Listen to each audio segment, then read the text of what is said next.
Mi padre, el pastor Ezequiel, me encerró en un cuarto por 9 meses, diciendo que el Espíritu Santo me había elegido. Yo rezaba día y noche, pensando que estaba cargando un milagro, pero cuando el bebé nació con 6 dedos en cada mano, igual que mi padre, la ciudad entera vio la verdad. No era obra de Dios.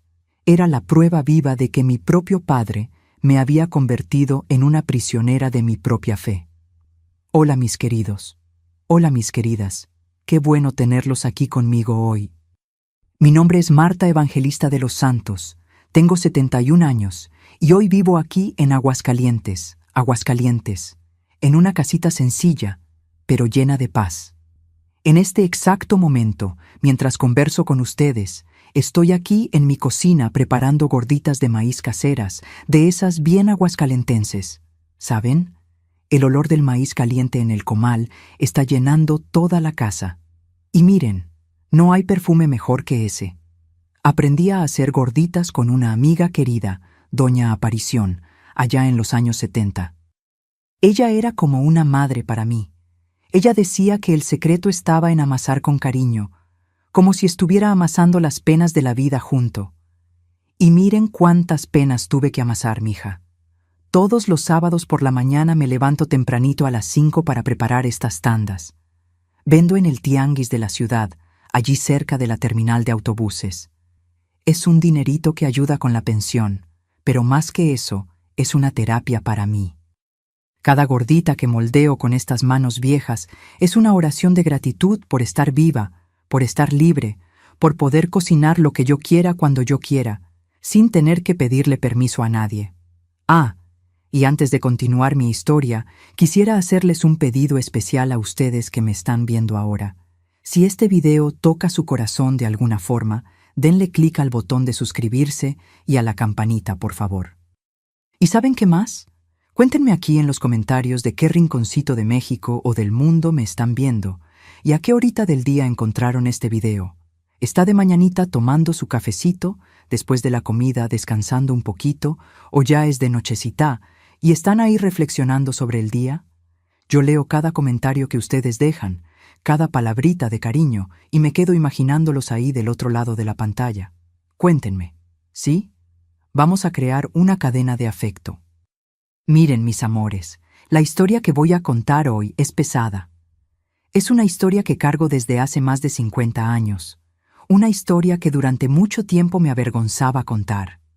Pero hoy, a mis 71 años, con mis cabellos todos blancos y estas arrugas que marcan cada lágrima que derramé, aprendí que mi silencio no protege a nadie. Mi silencio solo protegió a quien me lastimó. Voy a hablar sobre manipulación religiosa. Voy a hablar sobre cómo alguien que debería protegerme usó la fe, mi fe más pura y sincera, como un arma contra mí.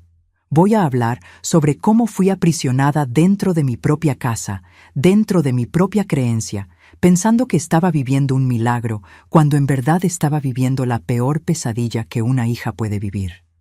Si tú o alguien que conoces está en una iglesia donde el líder se pone como un dios, donde él controla cada aspecto de tu vida, donde tienes miedo de cuestionar o de salir, mija, mijo, presta atención a esta historia, porque el diablo no siempre viene con cuernos y cola. A veces viene vestido de pastor, con una Biblia en la mano y versículos en la boca.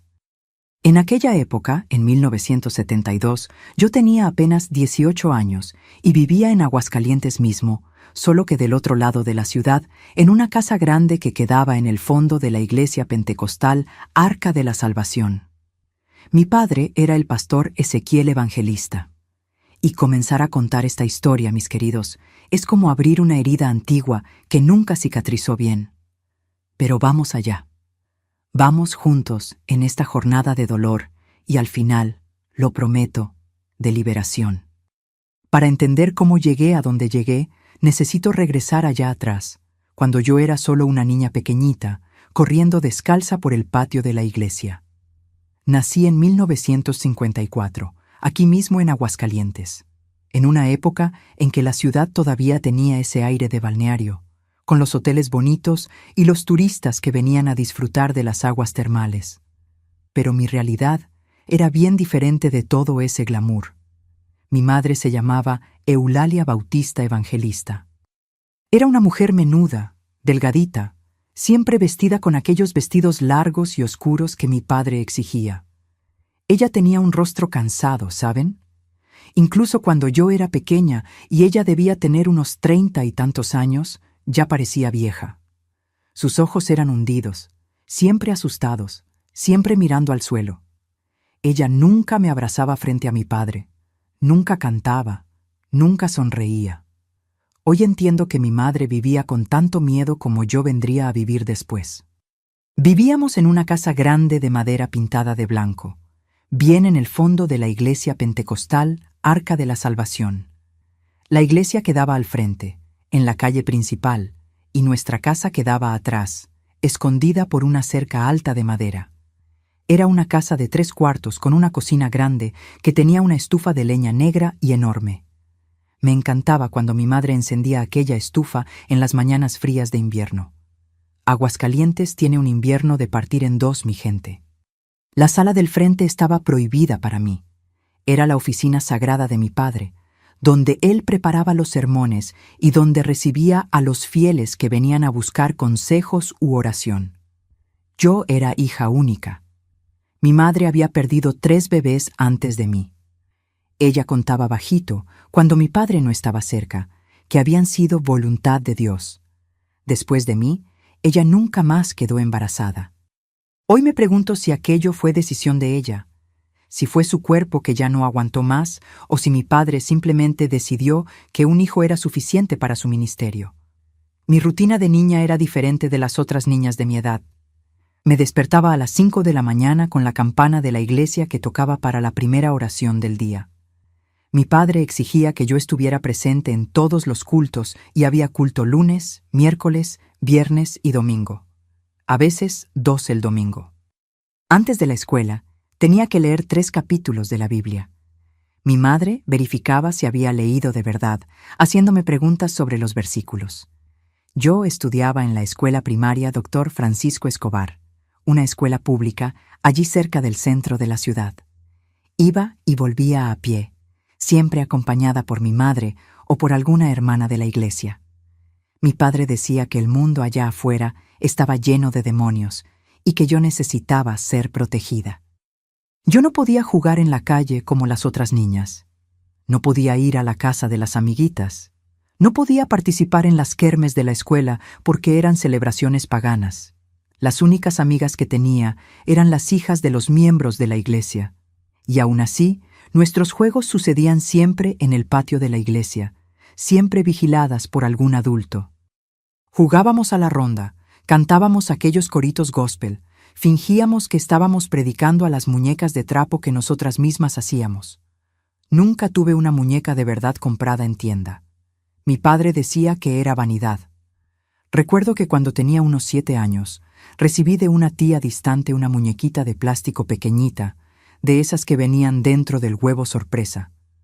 La escondí dentro de la funda de la almohada. Era mi tesoro secreto. Yo conversaba con ella bajito de noche, le ponía nombre, la llamaba Clarita. Un día, mi padre revolvió mi cuarto. Él hacía eso de vez en cuando.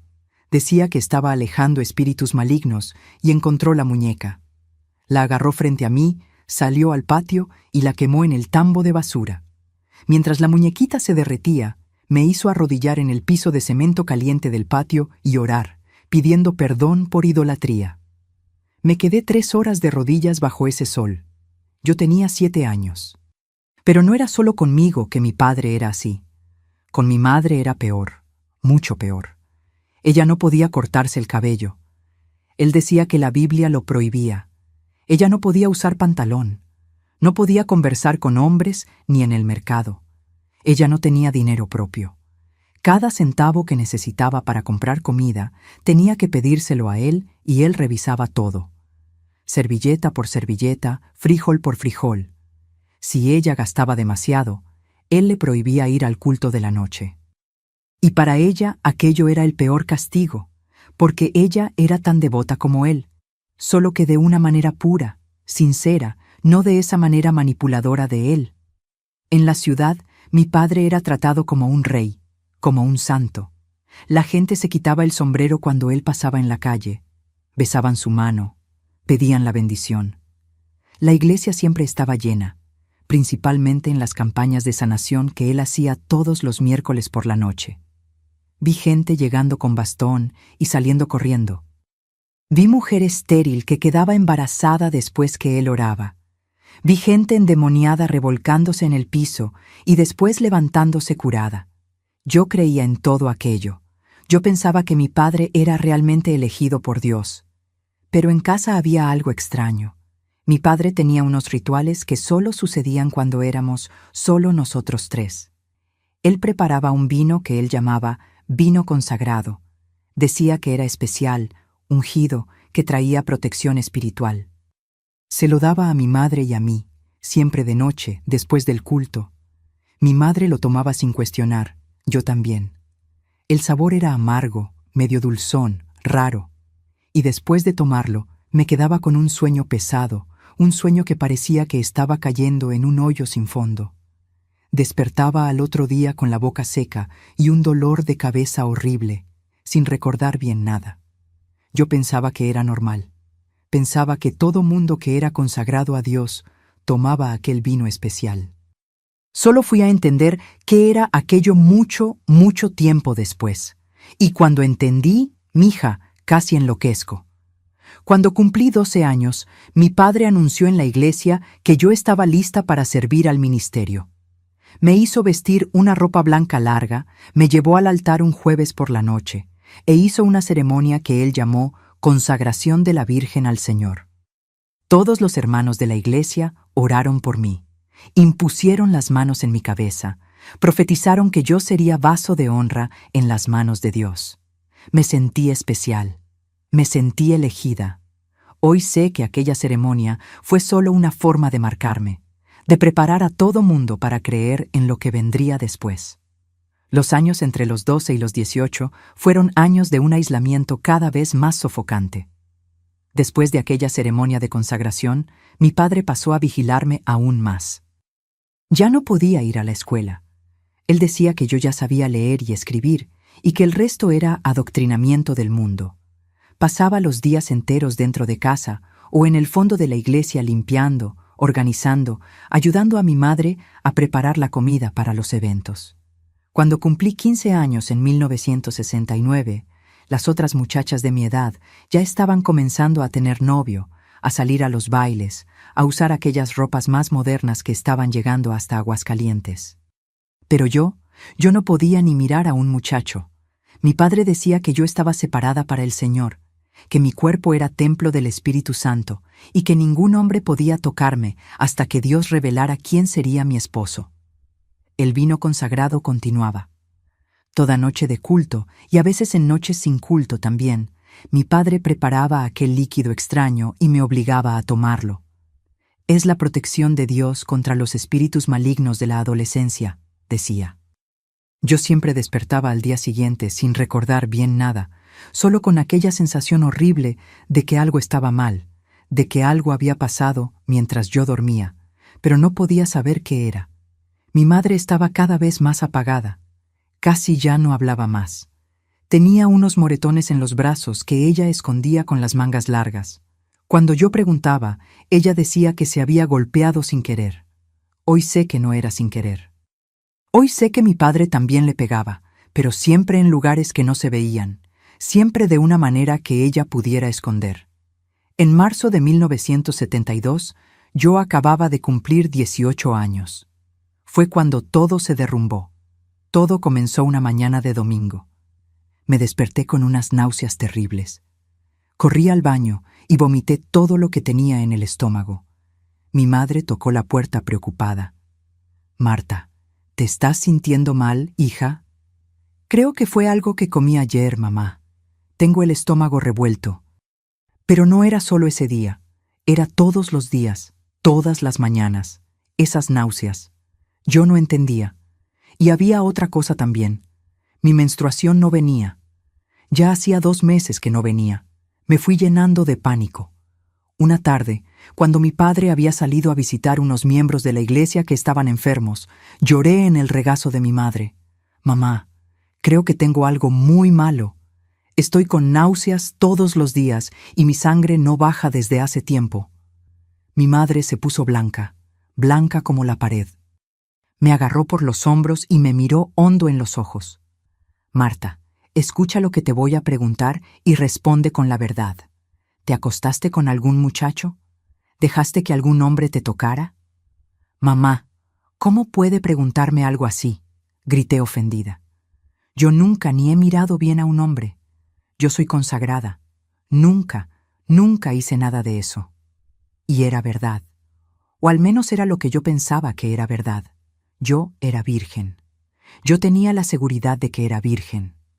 Nunca había tocado a ningún hombre. Nunca había sido tocada por ningún hombre. ¿Cómo es que podía estar embarazada? Pero los síntomas continuaron. Mi vientre comenzó a hincharse. Los senos comenzaron a doler. Estaba aterrada, mi gente. Pensaba que tenía una enfermedad grave, un tumor, algo terrible. Le rogué a mi madre que me llevara a un médico. No puedo, Marta. Tu padre no deja. Él dice que el médico es cosa del mundo, que tenemos que confiar solo en Dios. Fueron pasando las semanas. Mi vientre crecía. Y entonces, un día de mayo, nunca voy a olvidar ese día, mi padre entró a mi cuarto. Yo estaba acostada en la cama, llorando, con la mano en el vientre que ya estaba redondo, imposible de esconder. Él cerró la puerta tras de sí, se sentó en la orilla de mi cama y sonrió. Aquella sonrisa tranquila, aquella sonrisa que siempre me daba escalofríos. ¿Por qué estás llorando, hija mía? Papá, estoy enferma. Creo que tengo un tumor, algo horrible. Mi vientre está creciendo y no sé qué es, sollozaba. Él tomó mi mano. Su mano estaba helada. No estás enferma, Marta. Estás embarazada. El mundo se detuvo. Sentí como si hubiera recibido un golpe en el estómago. ¿Qué? ¿Cómo así embarazada? Eso es imposible. Yo nunca estuve con nadie. Soy virgen, papá. Usted sabe que soy virgen. Él apretó mi mano más fuerte. Su sonrisa se hizo más grande. Sé que eres virgen, hija mía. Eres pura, eres santa. Y es exactamente por eso que fuiste elegida. ¿Elegida? ¿Elegida para qué? Estaba comenzando a entrar en desesperación. Él se levantó, fue hasta la ventana, se quedó mirando hacia afuera, hacia los árboles del patio, con las manos atrás, siempre con guantes. Él siempre usaba aquellos guantes negros, incluso en el calor. Decía que era para proteger las manos para poder bendecir a los fieles. Marta, ¿recuerdas las historias de la Biblia? ¿Recuerdas a María, la madre de Jesús? Recuerdo, respondí confundida, sin entender a dónde quería llegar. María era virgen, y el Espíritu Santo descendió sobre ella y concibió al Salvador. Ella fue elegida, Marta, entre todas las mujeres del mundo. Ella fue la elegida para cargar al Hijo de Dios. Él se volteó hacia mí. Sus ojos estaban brillando de una manera extraña. Y tú, hija mía, tú también fuiste elegida. Me quedé paralizada. No podía procesar lo que estaba diciendo. ¿Qué está queriendo decir? Eres pura, eres consagrada. Y mientras dormías, protegida por el vino sagrado, cubierta por las oraciones de esta casa, el Espíritu Santo te tocó. Fuiste elegida para cargar a un profeta, Marta, un ungido, un hijo de la promesa. Comencé a temblar. Todo mi cuerpo temblaba. Pero papá, eso no tiene sentido. Yo no sentí nada, no vi nada. Claro que no viste, hija mía, dijo con aquella voz mansa, aquella voz de predicación. El Espíritu de Dios se mueve de formas misteriosas. Estabas en un sueño profundo, en un trance espiritual. Fue en aquel estado de gracia que el milagro sucedió. Él volvió a sentarse en mi cama, agarró mi rostro con las dos manos enguantadas. No llores, deberías estar feliz. Fuiste elegida para una misión sagrada. Ese bebé que cargas va a ser un instrumento poderoso en las manos de Dios. Él va a continuar el ministerio de esta iglesia. Él va a ser una señal para el mundo de que Dios todavía hace milagros. Yo quería creer, mi gente, quería tanto creer, porque si no creía en aquello, la única otra explicación era imposible, era impensable, era algo que mi mente se negaba a procesar. Entonces me agarré de aquella mentira, me agarré de aquella historia de milagro como quien se agarra de una tabla en medio del océano. Pero papá, ¿y la gente? ¿Qué va a pensar la gente? Van a decir que yo pequé. Deja que yo me encargue de eso, dijo levantándose. Vas a recogerte. Vas a hacer un retiro espiritual de silencio y oración. Así es como las mujeres santas hacen cuando cargan una misión sagrada. Nadie necesita saber los detalles. Nadie va a cuestionar. Ellos confían en mí. Y fue así, mis queridos, como comenzó mi cautiverio. Fue así como mi padre me convirtió en prisionera dentro de mi propia casa, usando mi fe, usando mi inocencia, usando mi ignorancia contra mí. Me convenció de que estaba viviendo un milagro cuando en verdad estaba viviendo el peor tipo de violación que una hija puede sufrir. 3 días después de aquella conversación, mi padre me llevó al desván de la casa parroquial. No era nuestra casa donde yo vivía con mi madre. Era un cuartito que quedaba arriba de la propia iglesia. Un lugar que era usado para guardar las decoraciones de Navidad, las sillas viejas, los incensarios antiguos. Tenía una ventanita pequeña que daba a la calle, pero él clavó tablas de madera por fuera, dejando solo unas rendijas para que entrara un poquito de luz. «Vas a quedarte aquí en retiro espiritual, Marta», dijo, poniendo un colchón viejo en el piso de madera. Es como los profetas de la antigüedad hacían. Ellos se aislaban del mundo para escuchar la voz de Dios con claridad. Necesitas prepararte espiritualmente para la misión que Dios te dio. Trajo una Biblia vieja, una vela, una cubeta para hacer las necesidades y una jarra de agua. Te voy a traer comida 2 veces al día, temprano por la mañana y de noche. Vas a orar, vas a leer la palabra, vas a ayunar los miércoles y viernes y principalmente, Marta. Agarró mi mentón con fuerza, obligándome a mirarlo a los ojos. No vas a hacer ruido, ningún ruido. Si te oigo gritando, llamando, golpeando la puerta, voy a tener que aumentar la dosis del vino sagrado. No quieres estar durmiendo todo el día, ¿verdad? Entendí la amenaza. Moví la cabeza que no. Buena niña, sonrió. ¿Recuerdas? Estás haciendo esto por Dios. Cada día de soledad aquí es una ofrenda sagrada. Y bajó las escaleras. Escuché la llave girando en la cerradura.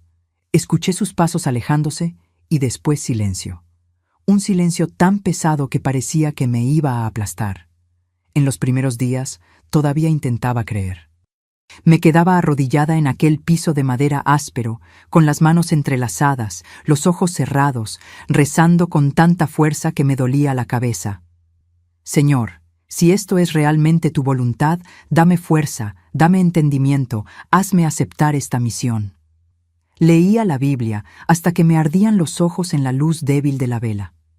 Buscaba respuestas en aquellas páginas. Buscaba alguna señal de que lo que me estaba pasando era realmente un milagro. Pero las dudas susurraban en mi cabeza como serpientes venenosas.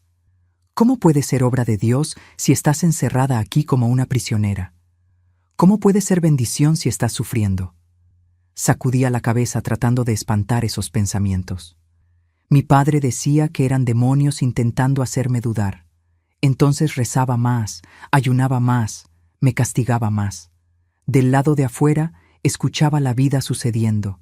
Escuchaba a los fieles llegando a los cultos. Escuchaba a mi padre predicando allá abajo, su voz tronando por todo el edificio. Y lo peor de todo, los escuchaba orando por mí. Señor, protege a la hermana Marta en su retiro espiritual. Derrama tu gloria sobre ella. Prepárala para el ministerio profético que el Señor reservó para ella. Había gente que venía hasta debajo de mi ventana clavada. Escuchaba voces de mujeres, de hombres, de niños, todos orando, todos cantando himnos. Ellos pensaban que yo estaba teniendo una experiencia mística. Pensaban que había sido elegida para algo grandioso. Y yo estaba ahí en la oscuridad con el vientre creciendo, con miedo, con hambre, sin entender nada.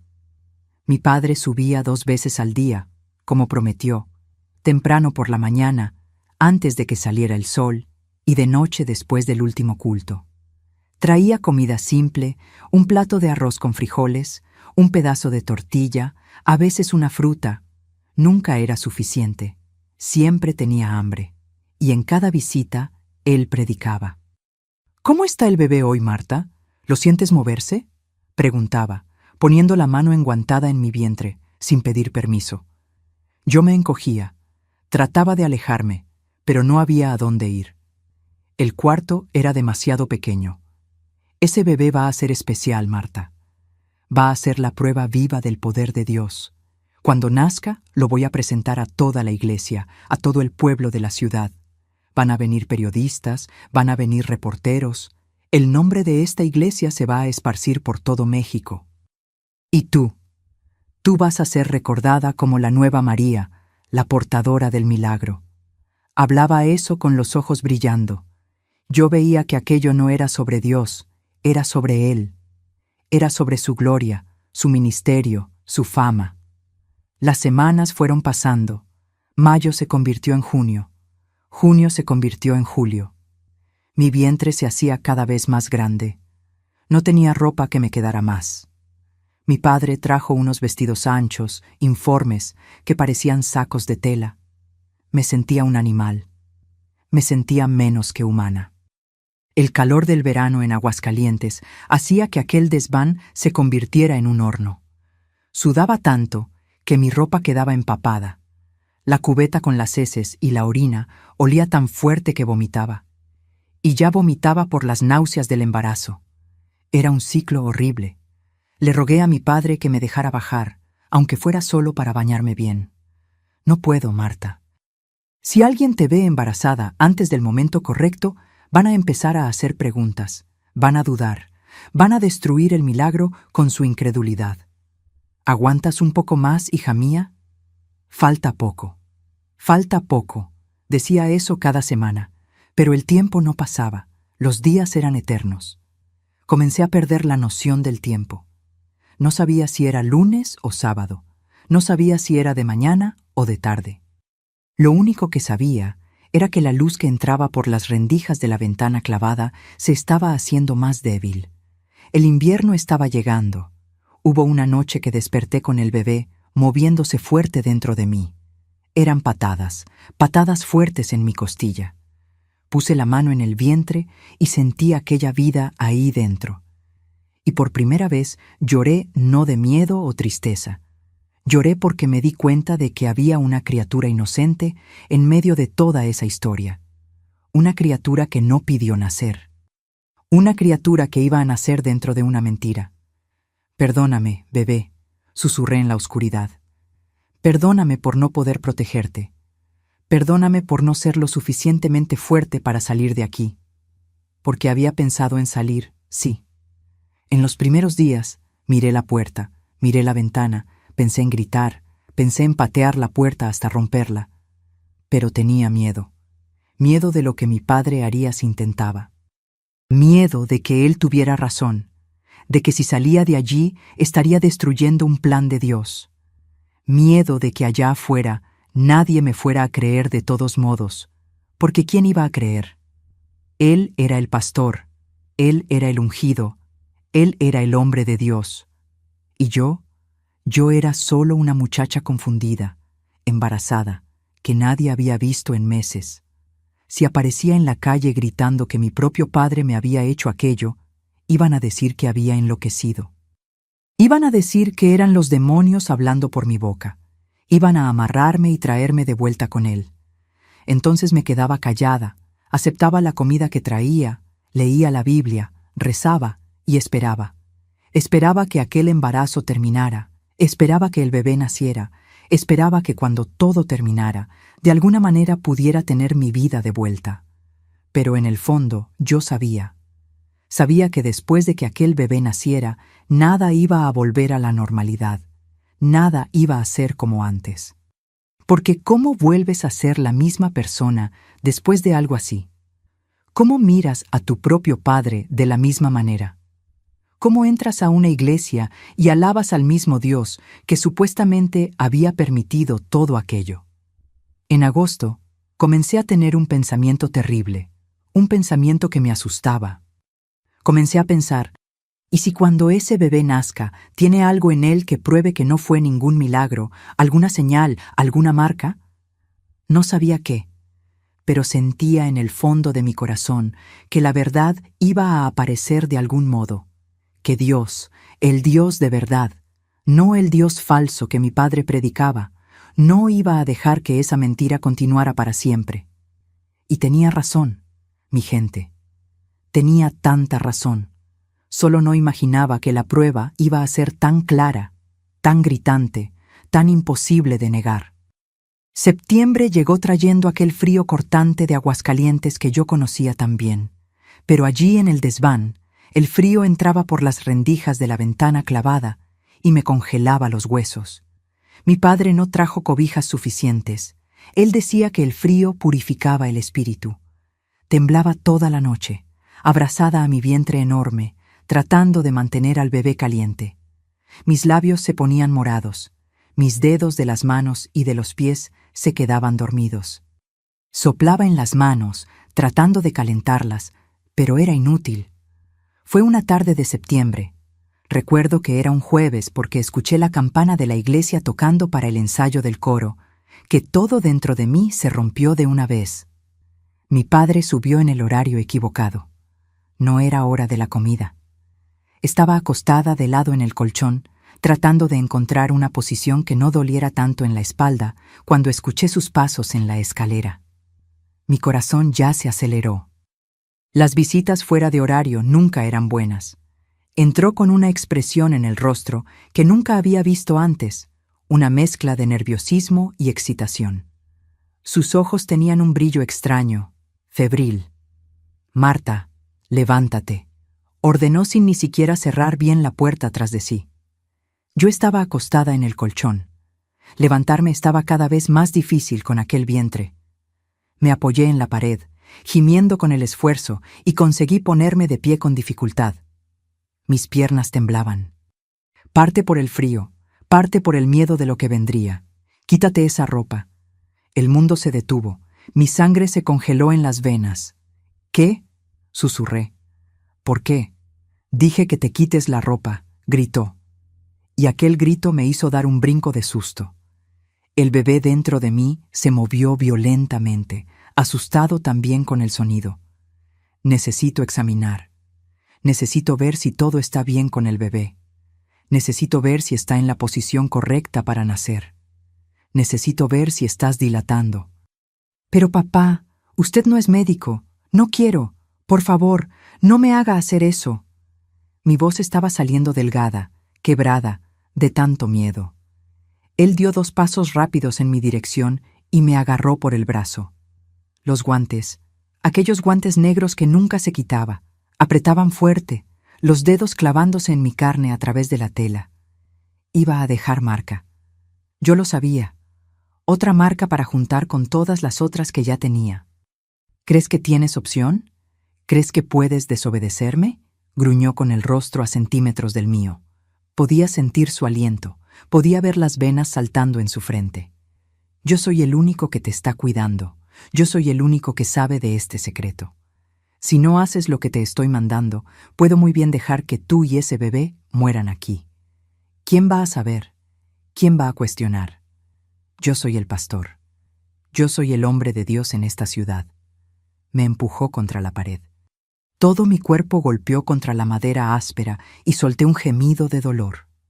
Sentí una astilla entrando en mi espalda a través del vestido delgado. El bebé dentro de mí dio una patada fuerte, desesperada, como si estuviera tratando de protegerse, tratando de protegerme. Y fue en aquel momento, con mi padre sosteniéndome contra la pared, con aquellos dedos enguantados apretando mi brazo, con aquella mirada que ya no era de padre, que nunca había sido de padre, que algo dentro de mí despertó, algo que estaba dormido, anestesiado por la religión, por la manipulación, por el miedo, por la culpa que él había plantado en mí desde niña. Miré sus ojos y por primera vez en la vida vi quién él realmente era. No era un hombre de Dios, no era un pastor, no era un profeta, no era mi protector, era un monstruo, un depredador, un monstruo que había usado la Biblia como arma, que había usado mi fe como prisión, que había usado el nombre de Dios para cometer las peores atrocidades, que me había violado mientras yo dormía drogada y después me había convencido de que era obra divina. «Suéltame», dije con una voz que no sabía que tenía dentro de mí. Era una voz baja, ronca, pero firme. «¿Qué?», parpadeó. Parecía genuinamente sorprendido de que hubiera hablado, de que me hubiera atrevido a hablar. «Dije que me sueltes», grité. Grité tan fuerte que me dolió la garganta, que mi voz se rompió. Grité con toda la rabia, toda la desesperación, todo el odio que había acumulado durante aquellos meses de cautiverio. Grité por la niña de 7 años que tuvo la muñeca quemada. Grité por mi madre que vivía con miedo. Grité por mí, por todo lo que él me había robado. Él me soltó, dio un paso hacia atrás, sorprendido. Por un segundo, apenas un segundo, vi miedo en sus ojos. Miedo de que finalmente hubiera despertado. Miedo de que hubiera perdido el control. Y entonces hizo la peor cosa que podría haber hecho. Se rió, aquella risa fría, cruel, que me hizo darme cuenta de que su miedo había durado apenas un segundo mismo. «Mira nada más». La santita decidió tener voz. Se burló, cruzando los brazos. «Grita lo que quieras, Marta». «¿Estás oyendo?», apuntó al piso de donde venía el sonido amortiguado del culto. «Hay culto allá abajo. Están cantando bien fuerte. Dios es tremendo, Dios es tremendo. Él obra maravillas», imitó el cántico con sarcasmo. «Nadie te va a oír. Y aunque te oyeran, ¿sabes qué van a pensar? Que son los demonios siendo expulsados de ti durante el retiro espiritual. Van a orar más fuerte todavía, van a aplaudir, van a gritar. ¡Aleluya! Está saliendo. El demonio está saliendo». Y tenía razón. Allá abajo escuchaba los himnos, los aplausos, los aleluyas. Mi voz sería solo un ruido espiritual más para ellos, una manifestación más de la guerra espiritual. Pero no me importó. Grité de todos modos. «¡Auxilio! ¡Ayúdenme! Él me tiene presa aquí. Él me hizo esto. No fue ningún milagro. Fue Él. Siempre fue Él». Mi padre me dio una cachetada en la cara tan fuerte que vi estrellas. El mundo giró. Mis oídos zumbaron. Sentí el sabor de sangre en la boca. Me mordí la lengua con el impacto. Caí de rodillas en el piso. Mis manos automáticamente fueron al vientre, protegiendo al bebé. Él se agachó, agarró mi cabello, que ya estaba largo, despeinado, sucio de meses sin lavar bien, y jaló mi cabeza hacia atrás con violencia, obligándome a mirarlo. Lágrimas corrían por mi rostro. Una de ellas cayó en su ojo, pero él ni parpadeó. «Acabas de cometer un error muy grave, Marta», siseó con aquella voz baja y peligrosa. «Muy grave de verdad. Intenté ser paciente, intenté ser bondadoso, pero tú no aprendes. Entonces ahora vas a aprender por las malas». Me soltó con un empujón. Mi cabeza golpeó en el piso de madera. Él se levantó, se arregló el traje, se pasó la mano por el cabello como si nada hubiera pasado. «Quédate ahí pensando en lo que hiciste», dijo ya en la puerta. «Piensa bien en lo que les pasa a las hijas rebeldes que deshonran al padre». Salió, la puerta se cerró, la llave giró y después silencio de nuevo. Solo mis sollozos y el sonido amortiguado de los cánticos allá abajo. Me quedé ahí en el piso, temblando, con la mano en el rostro que ardía de la cachetada. Sentí mi labio hinchándose, sentí el sabor de sangre y lloré. Lloré hasta no tener más lágrimas. Lloré hasta que todo mi cuerpo estaba adolorido de tanto sollozar. Lloré hasta que el bebé dentro de mí paró de patear, como si él también se hubiera rendido. Aquella noche no trajo comida, ni al día siguiente por la mañana, ni al mediodía, ni en la cena. Me quedé 24 horas sin comer nada, solo con el agua que había sobrado en la jarra. Mi vientre rugía tan fuerte que parecía trueno. El bebé se movía inquieto, desesperado, sintiendo mi hambre, sintiendo mi debilidad. Le pedía disculpas todo el tiempo. Perdóname, perdóname. Prometo que te voy a alimentar en cuanto él deje. Perdóname. Cuando finalmente volvió en la noche siguiente, o sería 2 noches después, ya había perdido la noción. Trajo comida, un plato de caldo ralo con algunos pedazos de papa flotando, pero también trajo el vino consagrado, aquel líquido maldito. «Bebe», ordenó, extendiendo el vaso. Miré la comida, miré el vino, lo miré a él. «No», dije. Mi voz salió débil, pero firme. Por primera vez en la vida, le dije, «no». Se agachó hasta quedar a mi altura, con aquella sonrisa fría, aquella sonrisa de quien sabe que va a ganar. «¿Vas a beber? ¿Por las buenas o por las malas? Porque si no bebes», apuntó a la comida, «esto se va, y cierro esta puerta y no vuelvo más. Y cuando te encuentren de aquí unos días, tú y ese bebé van a estar muertos de hambre y sed. Van a estar tan deshidratados que su piel va a estar pegada a los huesos. ¿Es eso lo que quieres? ¿Quieres matar al bebé milagroso?» Sabía que era capaz. Sabía que no estaba blofeando. Miré el vaso, miré la comida. Mi mano tembló cuando agarré el vino. Lo llevé hasta los labios. El olor me dio náuseas, pero bebí. Bebí aquel líquido amargo y asqueroso que me robaba la conciencia, que me transformaba en títere, que me hacía despertar sin memoria y con aquella sensación horrible de que algo había pasado. Y mientras la oscuridad me tragaba, mientras el mundo se ponía borroso y distante, sentí un odio tan profundo, tan visceral, que parecía que me iba a partir a la mitad. Odio que quemaba más que fiebre, más que fuego. «Voy a sobrevivir a esto», fue mi último pensamiento antes de apagar. «Voy a sobrevivir y tú vas a pagar». Desperté no sé cuántas horas después. El sol ya se estaba poniendo. Lo veía por los rayos anaranjados que entraban por las rendijas.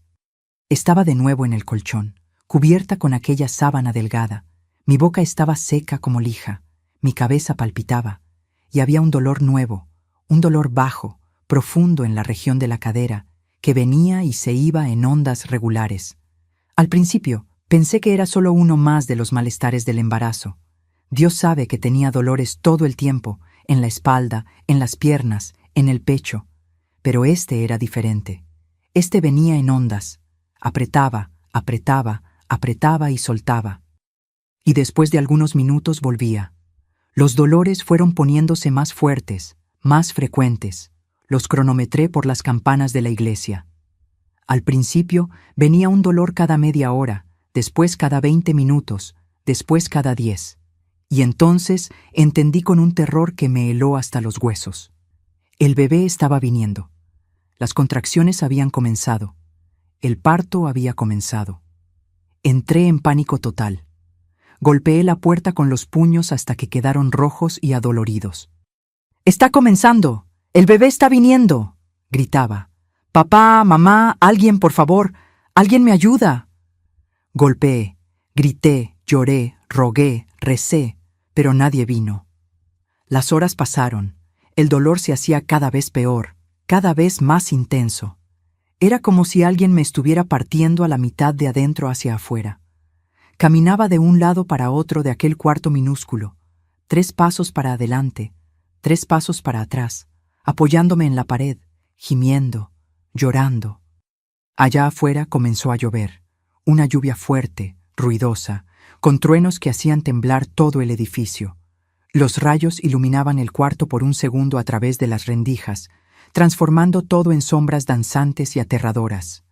Fue en medio de aquella tormenta, en medio de aquel dolor que parecía que me iba a rasgar a la mitad, que tuve un momento de claridad absoluta, una claridad que cortó a través del dolor, a través del miedo, a través de todo. Estaba sola, completamente sola. Si aquel bebé nacía allí, en aquel desván conmigo, sin ninguna ayuda, sin nadie que supiera hacer un parto, los dos podíamos morir.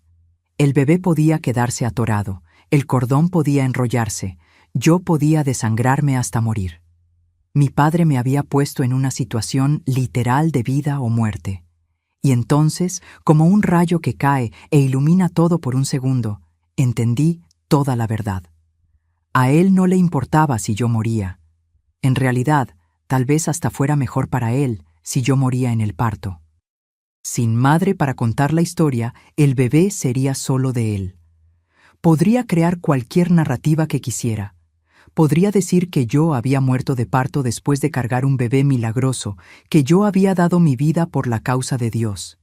Sería la historia perfecta. La mártir virgen que murió dando a luz al hijo profético. Los libros que escribirían.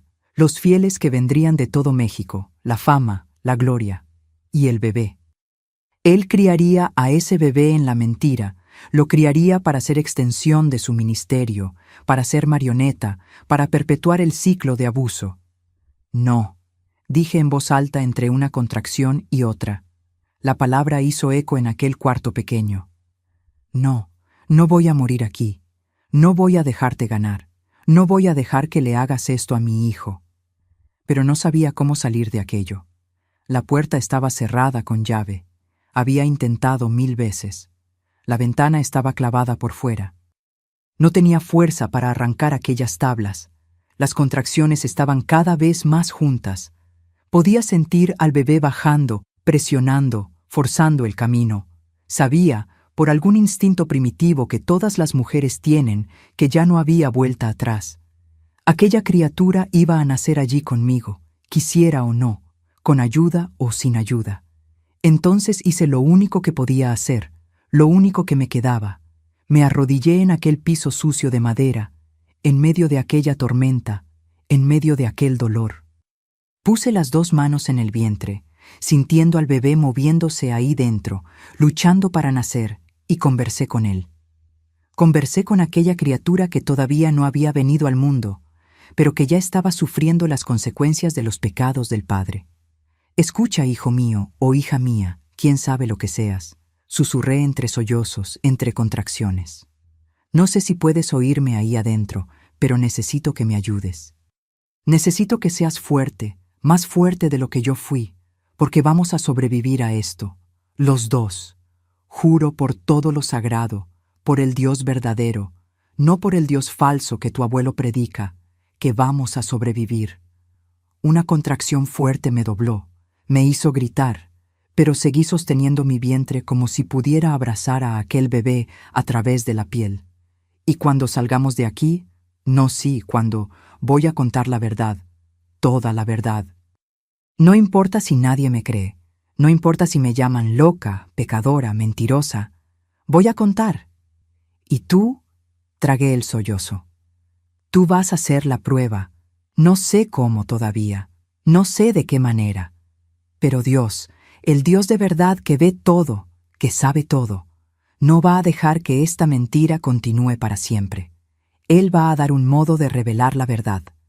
Y tú, mi bebé, tú vas a ser el instrumento de esa revelación. Otra contracción más fuerte. Grité, me acosté de espaldas en el colchón. La tormenta allá afuera se hacía cada vez más violenta, como si el cielo estuviera llorando junto conmigo, como si la propia naturaleza estuviera revuelta con lo que estaba pasando. Y yo, allí dentro de aquel desván, en medio de la tormenta, en medio del dolor más intenso que sentí en la vida, luchaba para traer una vida al mundo en medio de aquel infierno. Fue cuando escuché pasos en la escalera, pasos rápidos. Más de una persona, la llave en la cerradura, el ruido de metal raspando, la puerta abriéndose de una vez. Volteé la cabeza. Mi cuello estaba mojado de sudor, a pesar del frío, y vi a mi padre entrando, pero no estaba solo. Detrás de él venía una mujer anciana, pequeña, encorvada, con un chal negro cubriendo los cabellos blancos. Cargaba una bolsa de tela vieja. Doña Cefa, la partera más antigua de Aguascalientes, la mujer que había hecho el parto de la mitad de la ciudad, la mujer que había traído al mundo 3 generaciones de familias, la mujer que, según mi madre me había contado una vez, había hecho el parto de mi propio padre 41 años atrás. Y cuando vi su rostro, los ojos abiertos de horror, la boca abierta de shock, al ver el estado en que yo estaba, al ver aquel desván inmundo, al ver a una muchacha de 18 años en trabajo de parto sola en medio de la suciedad, sentí por primera vez en meses una chispa minúscula de esperanza, una centella pequeña, pero que quemaba. Tal vez, solo tal vez, no estuviera completamente sola después de todo. Tal vez todavía hubiera alguien en ese mundo que tuviera un poco de decencia, un poco de humanidad, alguien que viera la verdad incluso cuando estaba enterrada debajo de mentiras sagradas. «Dios mío del cielo», doña Cefa susurró, soltando la bolsa y corriendo hasta mí. «Dios mío del cielo, ¿qué le hicieron, niña?» Y yo lloré. Lloré porque finalmente alguien había preguntado. Doña Cefa se arrodilló a mi lado. Sus manos viejas, llenas de arrugas y manchas de edad, pero manos firmes que habían traído cientos de bebés al mundo, tocaron mi frente. «Estás ardiendo de fiebre, niña», dijo, volteándose para mirar a mi padre que estaba parado en la puerta. «¿Cuánto tiempo lleva en trabajo de parto?» «Algunas horas», respondió frío, como si estuviera hablando del clima. «Algunas horas». Doña Cefa se levantó con una agilidad que no esperaba de alguien de su edad. «¿Y usted la dejó aquí sola, en este frío, en esta suciedad? Pastor Ezequiel, por el amor de Dios, ¿qué lugar es este? Esto no es lugar para una niña dar a luz». «Cefa, ya te expliqué», mi padre dijo con aquella voz mansa de predicación. «Es un retiro espiritual. La niña necesitaba estar aislada para...» «¿Aislada?» Doña Cefa apuntó a la cubeta en el rincón, al colchón sucio, a la vela que era la única luz. «Esto no es aislamiento espiritual. Esto es... Parecía estar buscando la palabra correcta, pero no podía encontrarla. «Cefa», mi padre dijo, y esta vez su voz tenía una amenaza clara. «Viniste aquí a hacer un parto. Entonces, haz el parto. El resto no es de tu incumbencia». Doña Cefa se quedó mirándolo por un largo momento. Vi algo pasar por sus ojos. Miedo, sí, pero también determinación. Se volteó hacia mí. «Está bien, hija mía. Está bien.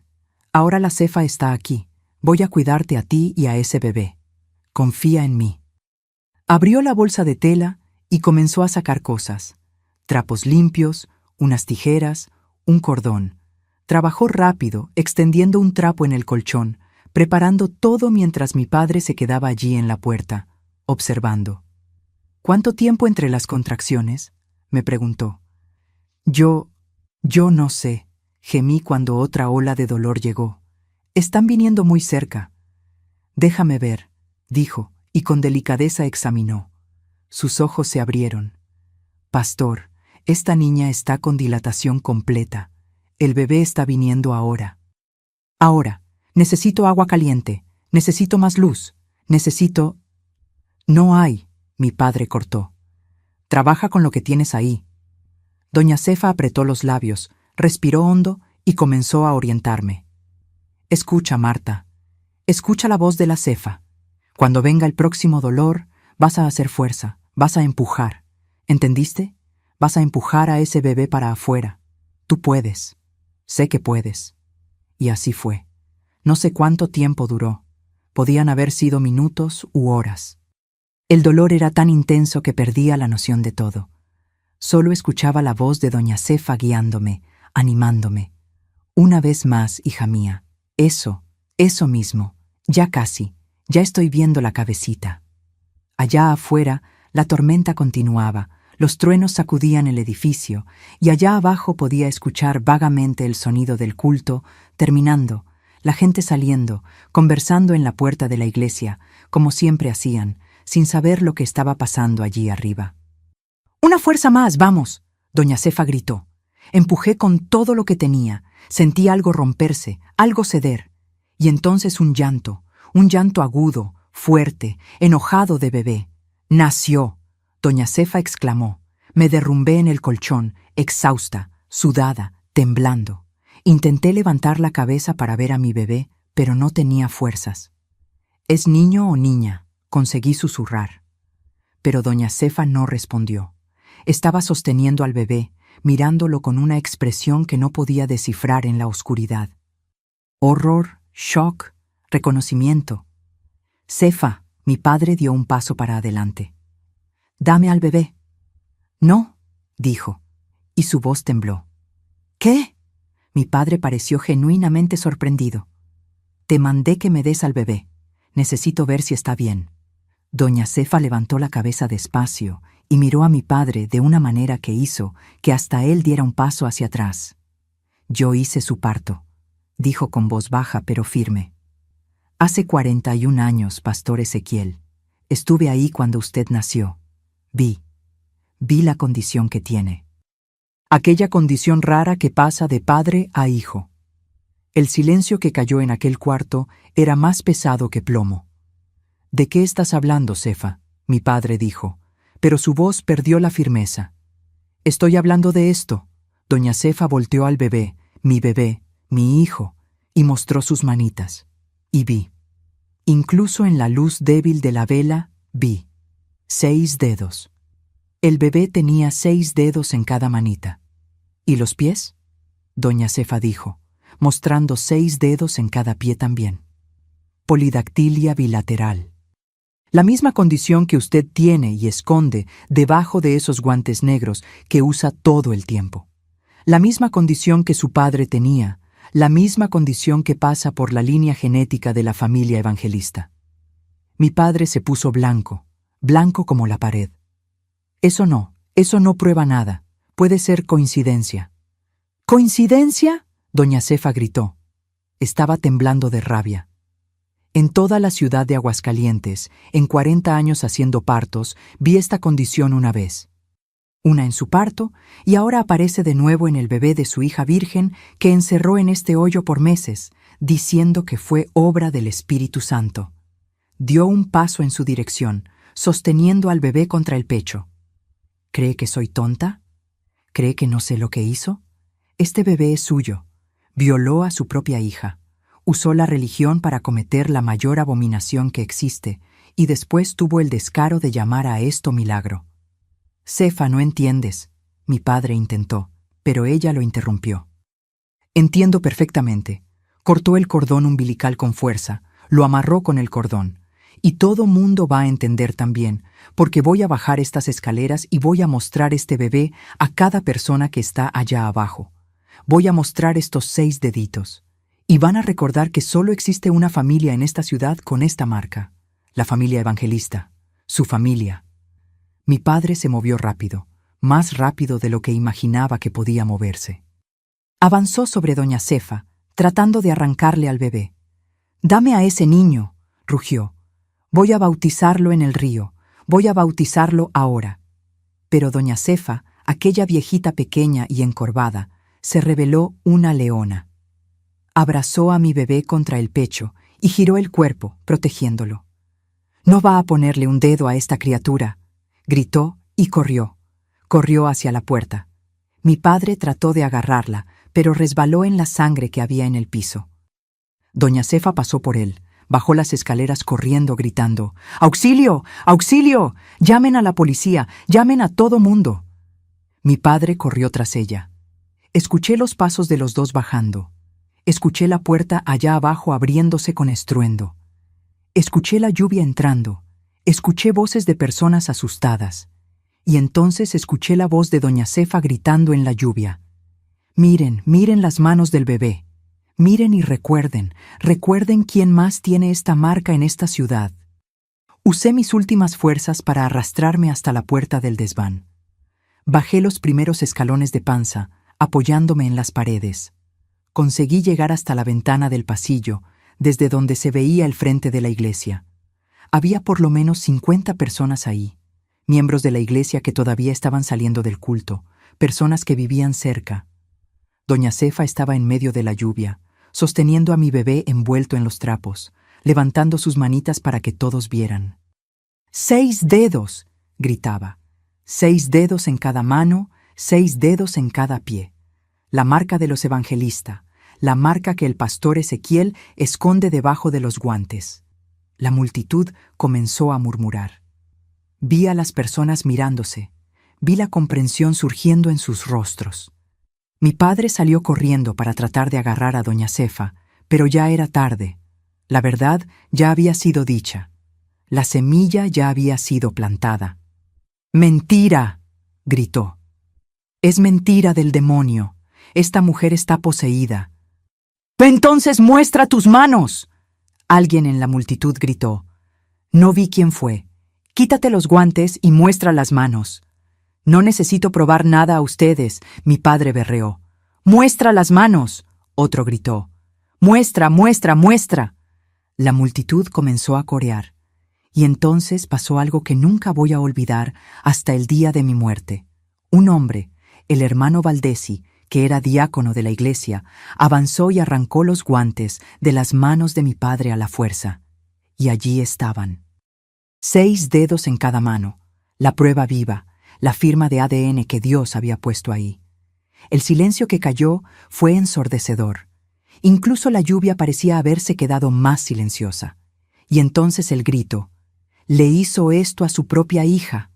Monstruo, abominación. La multitud que antes adoraba a aquel hombre, que besaba sus manos, que se arrodillaba a sus pies, ahora avanzaba con rabia. Las piedras comenzaron a volar. Alguien encendió una antorcha, a pesar de la lluvia. Vamos a quemarlo. Justicia, demonio de hombre. Mi padre trató de correr, pero lo rodearon. Fue la sirena de la policía lo que lo salvó.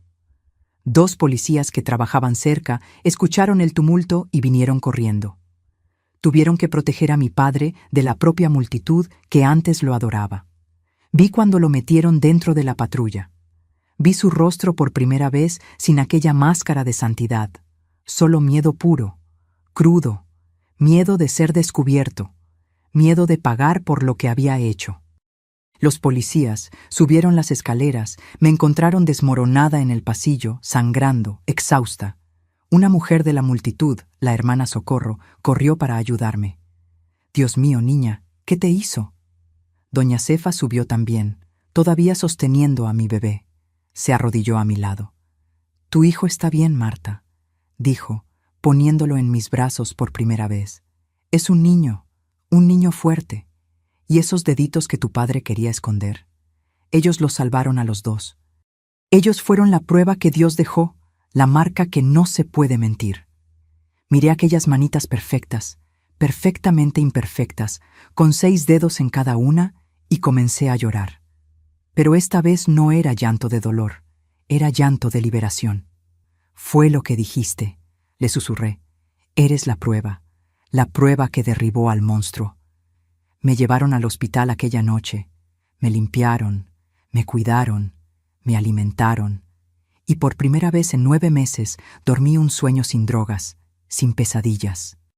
Dormí sabiendo que estaba libre, que mi hijo estaba seguro, que la verdad había vencido. 3 días después hicieron la prueba de ADN. Solo una formalidad, todo mundo ya sabía.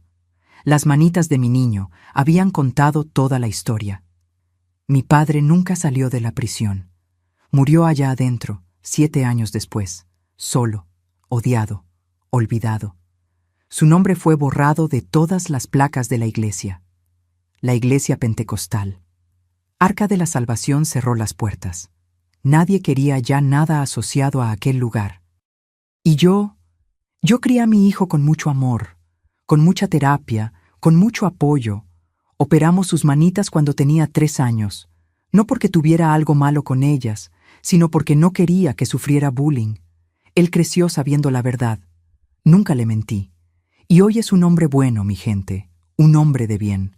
La prueba viva de que el mal no es hereditario, solo la genética lo es. Hoy, a mis 71 años, me despierto todos los días a las 5 de la mañana, no porque alguien me obligue, sino porque yo elijo. Me levanto para hacer mis gorditas, para sentir el olor del maíz en el comal, para ver el sol naciendo por la ventana de mi cocina aquí en Aguascalientes, la misma ciudad donde todo pasó, pero que hoy es diferente para mis ojos. Mucha gente me pregunta, Marta, ¿por qué no saliste de aquí? ¿Por qué no fuiste a otra ciudad a recomenzar donde nadie te conociera? Y siempre respondo lo mismo, porque yo no hice nada malo. No tenía que esconderme. Quien tenía que sentir vergüenza ya murió, y fue enterrado. Esta ciudad es mía también. Estas calles son mías y reconquisté cada centímetro de ellas. Mi hijo, que hoy tiene 53 años, vive aquí cerca, a 2 calles de mi casa. Se casó con una mujer maravillosa, Cristina, y me dio 3 nietos lindos que son la luz de mi vida. Miguel, de 18 años, acaba de entrar a la Universidad de Ingeniería. Laura, de 15, quiere ser veterinaria. Y el más chiquito, Pedrito, de 10 años, dice que va a ser panadero como la abuela. Mi hijo trabaja como contador en una empresa de construcción. Es un hombre trabajador, honesto, presente en la vida de sus hijos de una manera que su padre nunca fue capaz de ser. Va a terapia hasta hoy. Vamos juntos a veces a las sesiones familiares. Aprendimos que el trauma es como una herida profunda, cicatriza, pero necesita cuidado constante. Todos los sábados, después de que vuelvo del tianguis donde vendo mis gorditas, la casa se llena. Mi hijo trae a toda la familia para la comida. Comemos aquella comida mexicana buena, mole, frijoles, arroz, tortillas hechas a mano. Los nietos corren por el patio. Cristina me ayuda a lavar los platos mientras conversamos sobre todo y sobre nada. Son estos momentos simples los que me hacen agradecer por haber sobrevivido, por estar aquí, por poder vivir esto. También formo parte de un grupo de apoyo a mujeres víctimas de violencia aquí en la ciudad misma. Una vez por semana nos reunimos en el salón de la Iglesia Católica. Sí, cambié de religión, no pude más entrar a una iglesia evangélica. Y conversamos, lloramos, nos apoyamos. Hay mujeres de todo tipo ahí. Mujeres que fueron golpeadas por los maridos, mujeres que fueron abusadas en la infancia, mujeres que fueron manipuladas por líderes religiosos como yo fui. No cuento mi historia toda vez, sería muy pesado. Pero cuando llega una mujer nueva, perdida, pensando que nadie le va a creer, que ella es culpable por lo que pasó, ahí cuento. Muestro que es posible salir, es posible sobrevivir, es posible reconstruir. Tengo una vida simple. Mi pensión es pequeña. El dinero de las gorditas ayuda. No tengo lujos, pero tengo paz. Tengo la conciencia tranquila. Tengo el amor de mis nietos. Tengo la amistad de las mujeres del grupo. Tengo esta cocina calentita donde hago mis gorditas cada madrugada, escuchando la radio tocar aquellas músicas antiguas que me recuerdan que sobreviví. A veces todavía sueño con aquel desván, despierto sudada, con el corazón disparado, pero entonces me levanto, prendo la luz, miro alrededor y recuerdo, ya no estoy ahí. Salí, vencí y ninguna pesadilla puede quitarme eso. El edificio donde quedaba la iglesia fue demolido hace 15 años. En su lugar construyeron un mercadito. Cada vez que paso enfrente, respiro hondo y agradezco. Agradezco porque aquel lugar de horror ya no existe más. Agradezco porque la verdad prevaleció. Agradezco porque aquellas 50 personas que estaban en la lluvia aquella noche de septiembre de 1972 eligieron creer a una partera valiente en vez de continuar creyendo en una mentira cómoda. Doña Cefa murió hace 20 años, pero antes de morir me dijo algo que nunca olvidé. Marta, aquel bebé nació con 6 dedos. No fue por casualidad. Dios dejó la marca de la verdad en su cuerpo. Porque la mentira puede ser bonita, pero la verdad deja cicatriz que no se puede esconder. Y tenía razón. La verdad deja marca, y yo prefiero vivir con las marcas de la verdad que con la comodidad de la mentira. Mis queridos, si me están escuchando ahora y reconocen algo de mi historia en su vida, necesito decirles algo muy importante. No estás loca, no estás exagerando, y no eres culpable. La manipulación religiosa es una de las peores formas de abuso, porque usa aquello que es más sagrado para ti: tu fe, tu creencia, tu miedo de desagradar a Dios como una prisión. El manipulador se pone en el lugar de Dios. Dice que cuestionarlo a Él es cuestionar al propio Dios. Usa versículos de la Biblia como látigo. Transforma obediencia en idolatría. Si en tu iglesia el líder controla con quién hablas, qué te pones, a dónde vas, Eso no es protección espiritual, es control. Si Él dice que solo a través de Él tienes acceso a Dios, eso no es unción, es manipulación. Si tienes miedo de cuestionar, miedo de salir, miedo de que algo terrible va a pasar si desobedeces, mija, eso no es fe, es terror espiritual. El Dios verdadero no necesita intermediarios que te aíslan, que te humillan, que te hacen sentir pequeña. El Dios verdadero no opera a través del miedo, opera a través del amor. Y el amor verdadero nunca, nunca te aprisiona. Aprendí que denunciar no es falta de fe. Denunciar es valentía. Aprendí que salir no es abandonar a Dios. Salir es encontrar al Dios verdadero que estaba esperándote del otro lado de aquella prisión religiosa. Aprendí que la verdad, por más dolorosa que sea al principio, siempre libera más que la mentira cómoda. Hoy sé que mi cuerpo nunca fue templo de nadie más que de mí misma. Hoy sé que ningún hombre, por más ungido que se diga, tiene derecho sobre mí. Hoy sé que Dios dejó la prueba en el cuerpo de mi hijo justamente porque la verdad siempre viene a la luz. Siempre encuentra un modo de gritar, incluso cuando la boca está callada. Si estás en una situación así, busca ayuda. Habla con alguien de fuera de aquella comunidad. Busca organizaciones de protección en tu país, en tu ciudad. Graba conversaciones si puedes. Documenta todo. Y principalmente, cree en ti misma. Tu instinto que está gritando que algo está mal, está correcto. Y para ustedes que me vieron hasta aquí, que escucharon toda esta historia, les hago un pedido del fondo del corazón. Suscríbanse al canal Memorias de las Abuelas, activen la campanita, por favor. Porque cada persona que escucha esta historia es una persona más que va a reconocer las señales de abuso espiritual cuando las vea. Cada uno de ustedes puede ser la doña Cefa en la vida de alguien, aquella persona valiente que elige la verdad incluso cuando es peligroso. Y déjenme una palabra aquí en los comentarios. Dejen escrito así: verdad, solo esa palabra para que yo sepa que entendieron, que van a estar atentos, que no van a dejar que ningún falso profeta destruya más ninguna vida. Háganlo ahora. No esperen ni un minuto más, porque cada segundo cuenta cuando se trata de proteger a los vulnerables de las garras de quien usa el nombre de Dios en vano. La verdad siempre libera. Siempre. Yo soy la prueba viva de eso.